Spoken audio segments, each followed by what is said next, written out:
Assalamualaikum warahmatullahi wabarakatuh. Selamat ketemu lagi dalam Bincang Hukum dan Politik bersama Dr. Rufron. Sahabat, pada kesempatan kali ini saya ingin memberikan catatan atau komentar terkait dengan berita kompas.com tanggal 7 Juli 2021 yang berjudul Wapres dijuluki The King of Silence. Juru bicara Presiden mengatakan Wapres bekerja dengan baik. Badan Eksekutif Mahasiswa BEM Keluarga Mahasiswa Universitas Negeri Semarang mengkritik pemerintah melalui unggahan di media sosial Rabu 7 Juli 2021. Salah satu kritik yang disampaikan BEM UNES ditujukan kepada Wakil Presiden Ma'ruf Amin. Dalam unggahannya, BEM UNES menyebut Wapres Ma'ruf Amin sebagai The King of Silence. Menanggapi hal tersebut, juru bicara Wapres, Mas Duki Baidowi menilai BEM UNES tidak melihat secara utuh duduk persoalan yang sebenarnya saat menyampaikan kritik tersebut. Saya ingin menegaskan bahwa apa yang dikemukakan oleh teman-teman mahasiswa atau para pengamat tidak melihat secara utuh duduk persoalan sebenarnya seperti apa. Itu saya kira tidak benar, karena pada dasarnya Wapres bekerja dengan baik, kata Mas Duki dalam konferensi pers. Mas Duki mengatakan Presiden Joko Widodo dan Wapres bukan pekerja eksekutorial atau orang yang mengeksekusi segala kebijakan atau program-program kerja yang dibuat. Ia menjelaskan Wapres bekerja mengkoordinasi pekerjaan-pekerjaan yang sebenarnya dikerjakan Presiden tetapi dilimpahkan kepada Wakil Presiden. Sepanjang pada tugas pokok dan fungsi itu, Wapres di mata saya dan tim lainnya yang mendampingi sudah bekerja cukup baik. Kalau kita membaca apa tugas Presiden di dalam pasal 4 ayat 2 Undang-Undang 45, Pasal 4 ayat 2 adalah dalam melakukan kewajibannya, Presiden dibantu oleh satu orang wakil presiden. Tetapi setelah dilakukan perubahan Undang-Undang 45, perubahan ke-1, ke-2, ke-3, dan ke-4, pasal ini tidak ada perubahan. Jadi tetap pasal ini bahwa dalam melakukan kewajibannya, Presiden dibantu oleh satu orang wakil presiden. Tetapi apabila kita memperhatikan pemilihan presiden sebelum dan sesudah perubahan Undang-Undang 45 berbeda. Kalau dulu pada saat ditetapkan Undang-Undang 45, 18 Agustus 45 dan seterusnya itu, pemilihan presiden dan wakil presiden dipilih oleh MPR. Jadi pemilihan oleh MPR, orang menyebut pemilihan tidak langsung. Tetapi sekarang saat ini setelah dilakukan perubahan Undang-Undang 45, bahwa pemilihan presiden dan wakil presiden itu dilakukan secara langsung oleh rakyat, di mana di dalam pasal 6A disebutkan ayat 1, presiden dan wakil presiden dipilih dalam satu pasangan secara langsung oleh rakyat. Jadi presiden dan wakil presiden adalah satu pasangan yang tidak bisa disebut sebagai presiden kalau tidak ada pasangan calon presiden. Calon wakil presiden tidak bisa disebut calon wakil presiden kalau tidak ada calon presidennya. Jadi ini adalah satu pasangan yang untuk memenangkan pemilu, dia juga memiliki kontribusi yang sama sebagai satu pasangan yang utuh. Oleh karena itu, maka menurut saya, kalau kita kembali ke pasal 4 ayat 2 tadi, tidak ada penjelasan lebih lanjut. Sesungguhnya apa kewenangan wakil presiden dalam menjalankan tugas membantu presiden menjalankan kewajibannya. Tidak ada penjelasan.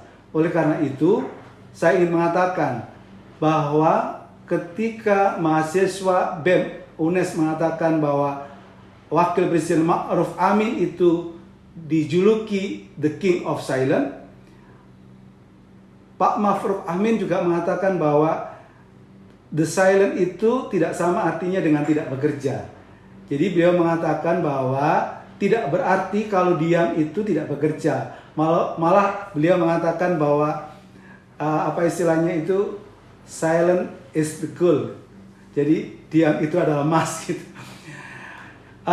Kalau menurut saya memang kalau Undang-Undang Dasar 45 tidak menjelaskan secara rinci sebenarnya apa wewenang dari wakil presiden dalam membantu tugas wakil presiden, tentu wakil presiden menurut saya tidak bisa berperan lebih aktif, lebih progresif, lebih strategis dalam konteks menjalankan tugas sebagai wakil presiden dalam proses akselerasi tujuan negara, yaitu kesejahteraan masyarakat. Maka menurut saya ke depan, Presiden Jokowi bisa memberikan delegasi kewenangan melalui apa yang disebut sebagai peraturan presiden. Kembali ke pasal 4 ayat 2 tadi, bahwa wakil presiden itu membantu presiden dalam menjalankan kewajibannya sebagai presiden. Pertanyaannya adalah, apa kewajiban presiden? Apa kewenangan presiden dalam menjalankan tugas dalam konteks kenegaraan? Sahabat, itu bisa dibagi dua. Dalam konteks presidensial system, bahwa presiden itu menjalankan tugas sebagai kepala pemerintahan sekaligus sebagai kepala negara dalam satu posisi jabatan sebagai presiden.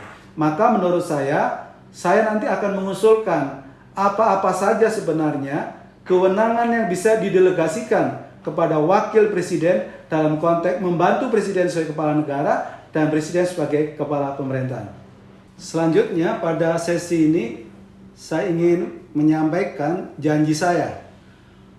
Apa-apa saja sebenarnya yang itu bisa didelegasikan oleh presiden kepada wakil presiden, yang dituangkan dalam, menurut saya, produk hukumnya adalah peraturan presiden.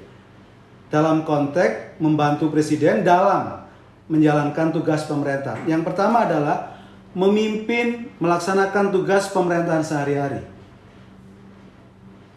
Jadi pernah dalam pengalaman sejarah, pada zamannya pemerintahan Gus Dur, Abdurrahman Wahid, Ibu Megawati itu diberi kewenangan secara delegatif, yaitu memimpin pelaksanaan tugas pemerintahan sehari-hari. Yang kedua adalah menyusun agenda kerja kabinet dan menetapkan prioritas kegiatan pemerintahan. Jadi pada saat menteri-menteri merancang agenda kerja atau agenda kerja kabinet dan menetapkan prioritas kerja kabinet, maka wakil presiden dilibatkan. Yang ketiga adalah memantau dan mengevaluasi penyelenggaraan pemerintahan sehari-hari. Jadi tugasnya wakil presiden adalah memantau, memonitoring, mengevaluasi apakah kinerja masing-masing kabinet, masing-masing menteri tadi sudah sesuai enggak dengan agenda kerja dan skala prioritas yang telah ditetapkan. Yang keempat adalah memberikan pertimbangan kepada presiden apabila hendak dilakukan reshuffle kabinet. Karena tadi bahwa wakil presiden diberi kewenangan untuk mengevaluasi, memonitoring terhadap kinerja kabinet, menurut saya bahwa Pres juga diberi kewenangan untuk memberikan pertimbangan kalau presiden hendak melakukan reshuffle kabinet. Yang keempat adalah menurut saya presiden diberi kewenangan untuk monitoring dan evaluasi terhadap pelaksanaan otonomi daerah atau desentralisasi yang merupakan salah satu agenda reformasi ini. Sudah sampai mana sebenarnya otonomi daerah di Indonesia? Menurut saya itu bisa diberikan kewenangan kepada wakil presiden untuk melakukan monitoring sekaligus evaluasi. Itu yang berkaitan dengan usulan tugas wakil presiden di dalam membantu presiden menjalankan tugas di bidang pemerintahan. Yang kedua, membantu presiden di bidang kepala negara atau presiden sebagai kepala negara. Satu yang saya usulkan adalah memberikan saran dan pertimbangan kepada presiden dalam pengangkatan pemberhentian Kapolri. Jadi kalau dalam konteks pengangkatan pemberhentian Kapolri, menurut saya wakil presiden yang juga dalam konteks pencalonan presiden wakil presiden juga menurut saya ikut berkontribusi, ikut berdarah-darah gitu. Menurut saya juga diminta pertimbangan dalam konteks pengangkatan dan pemberhentian Kapolri. Yang kedua adalah dalam konteks membuat pernyataan perang, membuat perdamaian, perjanjian negara lain, terutama dalam konteks perjanjian negara lain, menurut saya Presiden perlu meminta pertimbangan dan saran dari Wakil Presiden. Yang keempat adalah negara dalam keadaan bahaya. Jadi Wakil Presiden diminta pertimbangan kalau Presiden itu akan menetapkan negara dalam keadaan bahaya. Dalam konteks kondisi pandemi COVID-19 seperti ini, menurut saya, dalam konteks Presiden akan kemudian menyatakan negara ini atau daerah-daerah itu adalah PPKM darurat 34, menurut saya perlu tidak saja Wakil Presiden itu diminta pertimbangan dan saran, tetapi menurut saya Wakil Presiden diminta untuk mengkoordinasikan penanganan COVID-19. Yang terakhir menurut saya bahwa Presiden diminta pertimbangan dalam konteks pengangkatan, penerimaan duta besar, pemberian gelar, tanda jasa, dan tanda kehormatan. Karena itu adalah bagian dari wewenang Presiden dalam konteks sebagai kepala negara. Oleh karena itu menurut saya perlu di-share juga saran dan pertimbangan dari Wakil Presiden. Guna apa? Guna untuk mempercepat atau mengakselerasi tujuan pembentukan negara, yaitu kesejahteraan sosial. Terima kasih. Assalamualaikum warahmatullahi wabarakatuh. Semoga bermanfaat.